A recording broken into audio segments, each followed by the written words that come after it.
एक मिनट में एक खबर विस्तार से। आज प्रधानमंत्री नरेंद्र मोदी गुजरात में तूफान से प्रभावित इलाकों का दौरा करेंगे। एक मिनट में इस पूरी खबर को दिखाते हैं। आज प्रधानमंत्री नरेंद्र मोदी गुजरात में चक्रवाती तूफान ताऊ ते से प्रभावित इलाकों का दौरा करेंगे। पीएम मोदी सुबह करीब 11:30 बजे भावनगर एयरपोर्ट पहुंचेंगे। यहां से वे भावनगर, अमरेली, गिर, सोमनाथ और दीव का हवाई सर्वेक्षण करेंगे। ये वही इलाके हैं जहां चक्रवाती तूफान ताऊ ते ने सबसे ज्यादा नुकसान किया है। हवाई सर्वेक्षण के बाद प्रधानमंत्री अहमदाबाद पहुंचेंगे। यहां प्रधानमंत्री मुख्यमंत्री समेत आला अधिकारियों के साथ बैठक में हिस्सा लेंगे। कोरोना काल में ताऊ ते तूफान ने देश के कई तटीय इलाकों में तबाही मचाई है। तूफान और इससे हुए नुकसान पर केंद्र सरकार लगातार नजरें बनाए हुए है। गृह मंत्री अमित शाह ने भी मंगलवार को तूफान प्रभावित राज्यों के मुख्यमंत्रियों से बात कर हालात की जानकारी ली। चक्रवाती तूफान ताऊ ते ने गुजरात के तटीय इलाकों में जमकर तबाही मचाई।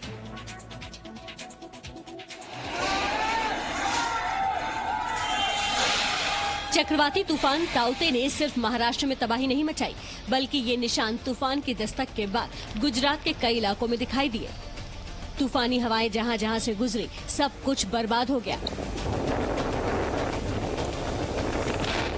गुजरात के अमरेली में भी ताऊ ते तूफान भारी तबाही लेकर आया। सूरत में तूफान के बाद हर जगह टूटे हुए पेड़ दिखाई दे रहे हैं। बारिश, आंधी, तूफान के बाद ज्यादातर इलाकों का यही हाल है। ताऊ ते तूफान की डराने वाली ये तस्वीर देखिए, जिसे मोबाइल से लिया गया है। तेज हवा में बिजली का टावर धीरे धीरे गिर रहा है।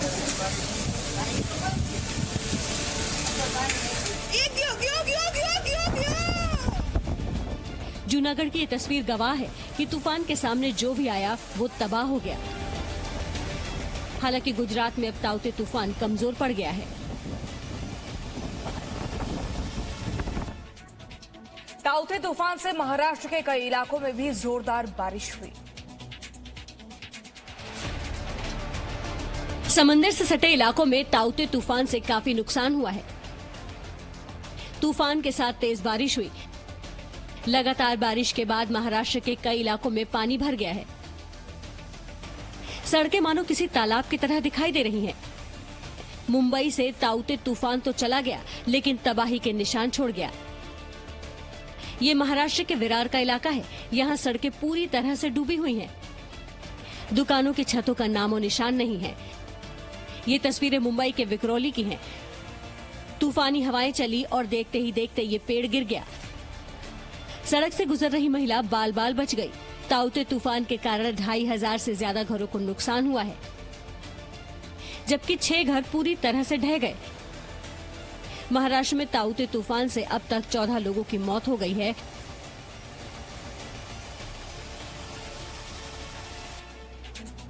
चक्रवाती तूफान ताऊ ते के बीच पूर्व मध्य अरब सागर में नौसेना ने कई लोगों को रेस्क्यू किया। चक्रवाती तूफान ताऊ ते 4 राज्यों से टकराया और तबाही के निशान छोड़ गया। तूफानी हवाओं और समंदर में उठी ऊंची लहरों ने जान मुश्किल में डाल दी। ये तस्वीर पूर्व मध्य अरब सागर की है, जहां रेस्क्यू ऑपरेशन चल रहा है। उफनती लहरों के बीच लगातार लोगों की जान बचाने की कोशिश की जा रही है। तस्वीरें आईएनएस तलवार की हैं, जो रेस्क्यू में जुटा हुआ है। रेस्क्यू ऑपरेशन में सिर्फ युद्धपोत ही नहीं लगे, बल्कि नौसेना हेलीकॉप्टर की मदद से समंदर के बीच फंसे लोगों को सुरक्षित बाहर निकालने में जुटी है। दरअसल चक्रवाती तूफान में ओएनजीसी के जहाज फंस गए। इनमें सबसे बड़ा जहाज था P-305, जिस पर 250 से ज्यादा लोग सवार थे, जिसमें 170 से ज्यादा लोगों को रेस्क्यू कर लिया गया है। लेकिन अब भी कुछ लोग समंदर में फंसे हुए हैं और राहत बचाव कार्य जारी है।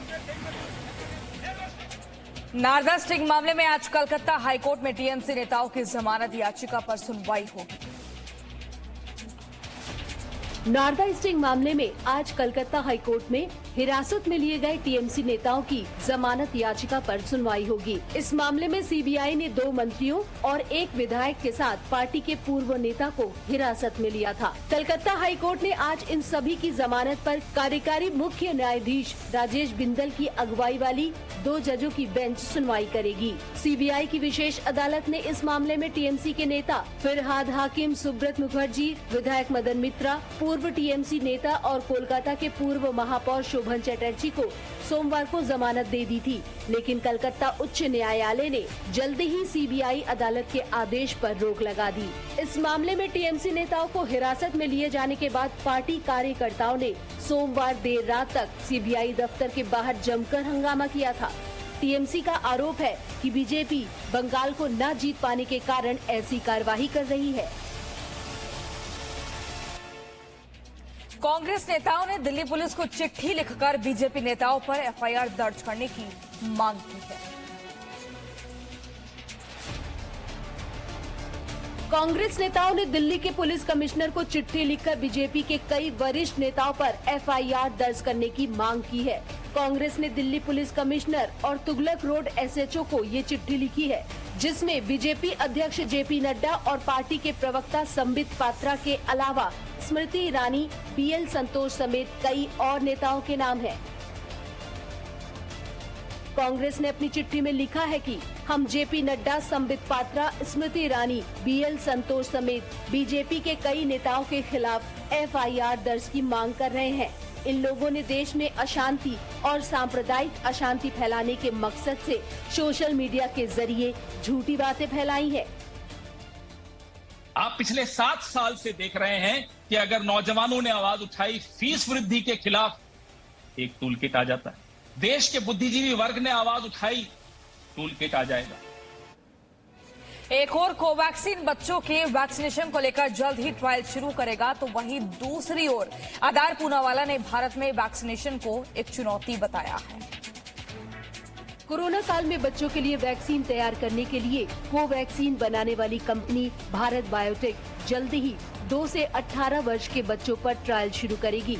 Drug controller general of India ने भारत बायोटेक को इसकी मंजूरी दे दी है, लेकिन इस बीच केंद्र की इस अधिसूचना को चुनौती देते हुए दिल्ली उच्च न्यायालय में जनहित याचिका दायर की गई है। याचिका में केंद्र द्वारा दी गई मंजूरी के खिलाफ पीआईएल दायर की गई है। वहीं दूसरी ओर सीरम इंस्टीट्यूट के सीईओ आधार पूनावाला ने भारत में वैक्सीनेशन को एक बड़ी चुनौती बताया है। आधार पूनावाला ने कहा है कि दुनिया की आबादी को पूरी तरह से टीका लगने में 2 से 3 साल लगेंगे। हमारा टीकाकरण अभियान सफलतापूर्वक शुरू हो गया था और दर्ज किए जा रहे दैनिक मामलों की संख्या अब तक के सबसे निचले स्तर पर थी। उस व्यवस्था में स्वास्थ्य विशेषज्ञों सहित अधिकांश लोगों का मानना था कि भारत महामारी का रुख मोड़ रहा है।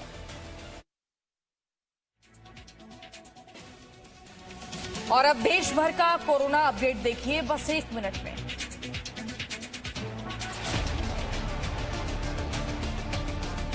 पिछले 24 घंटे में देश में 2,63,533 नए मामले सामने आए, जबकि इस दौरान 4,329 मरीजों की कोरोना से मौत हो गई। वहीं पिछले 24 घंटे में 4,22,436 लोग इलाज के बाद ठीक हो गए। भारत में कोरोना के कुल 2,52,28,996 मामले आ चुके हैं। दूसरी ओर केंद्र सरकार ने मंगलवार को एक रिपोर्ट जारी कर देश में कोरोना के हालात पर अहम जानकारी दी।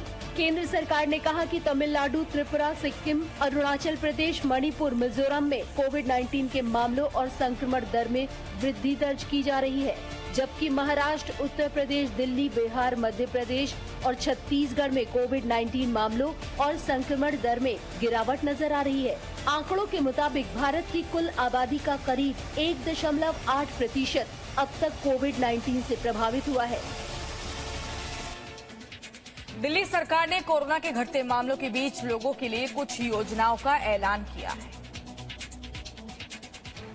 कोरोना की दूसरी लहर की मार झेल रही दिल्ली के लिए केजरीवाल सरकार ने राहत देने का ऐलान किया है।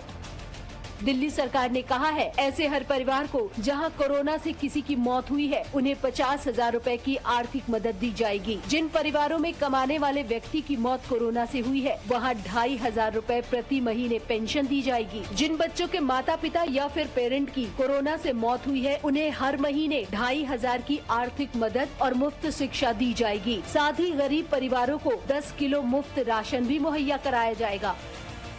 पिछले 24 घंटे में दिल्ली में 4,482 नए मामले सामने आए, जबकि इस दौरान 265 मरीजों की कोरोना से मौत हुई। वहीं पिछले 24 घंटे में 9,403 मरीज इलाज के बाद ठीक हो गए। दिल्ली में कोरोना के कुल 14,02,873 मामले आ चुके हैं। इनमें से 13,29,899 लोग इलाज के बाद ठीक हो चुके हैं। महाराष्ट्र में कोरोना के मामले पिछले 24 घंटे में थोड़े बढ़े हैं।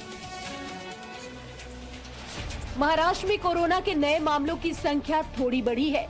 पिछले 24 घंटे में महाराष्ट्र में 28,438 नए मामले सामने आए, जबकि इस दौरान 679 मरीजों की कोरोना से मौत हो गई। वहीं पिछले 24 घंटे में 52,898 मरीज इलाज के बाद ठीक हो गए। महाराष्ट्र में कोरोना के कुल 54,33,506 मामले सामने आ चुके हैं। इनमें से 49,27,480 लोग इलाज के बाद ठीक हो चुके हैं। महाराष्ट्र में एक्टिव मरीजों की संख्या 4,19,727 पहुंच गई है। राज्य में कोरोना से कुल 83,777 लोगों की मौत हो चुकी है। वही बात अगर मुंबई की करें तो मुंबई में 24 घंटे में 961 नए मामले सामने आए हैं, जबकि इस दौरान 44 मरीजों की कोरोना से मौत हो गई। अकेले मुंबई में कोरोना के 6,90,023 मामले सामने आ चुके हैं, जबकि कोरोना से मुंबई में कुल 14,316 लोगों की मौत हो चुकी है।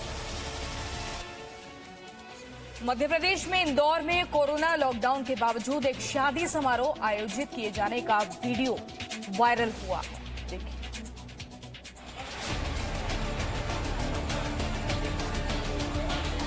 ये वीडियो इंदौर के एरोड्रम थाना क्षेत्र का बताया जा रहा है। इंदौर में कोरोना की दूसरी लहर के बीच लॉकडाउन लगा है, लेकिन इस वीडियो के सोशल मीडिया में वायरल होने के बाद इस बात का अंदाजा लगाया जा सकता है कि लॉकडाउन को लेकर कितनी गंभीरता है।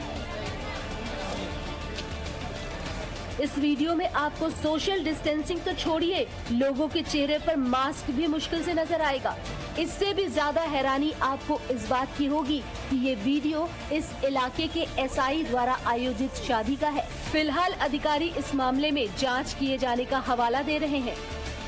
इंदौर शहर में आम जनता को किसी प्रकार के आयोजन की अनुमति नहीं दी जा रही है, लेकिन ब्रिटेन की हाईकोर्ट ने विजय माल्या के बैंक्रप्सी याचिका को खारिज कर दिया। देखिए 1 मिनट में पूरी खबर। ब्रिटेन की हाईकोर्ट से विजय माल्या को मंगलवार को बड़ा झटका लगा। दरअसल कोर्ट ने माल्या के बैंक्रप्सी याचिका को खारिज कर दिया। साथ ही कोर्ट ने विजय माल्या की प्रॉपर्टी पर लगा सिक्योरिटी कवर भी हटा दिया। याचिका खारिज होने के बाद अब स्टेट बैंक ऑफ इंडिया का पैसा वसूल होने की नई उम्मीद जगी है। विजय माल्या भारतीय बैंकों को 900 रुपए करोड़ का चूना लगाकर विदेश रवाना हो गए थे। विजय माल्या की किंगफिशर एयरलाइंस अब बंद हो चुकी है। अब भारतीय बैंक भारत में मौजूदा माल्या की संपत्ति पर कब्जा करके अपना कर्जा वसूल सकेंगे।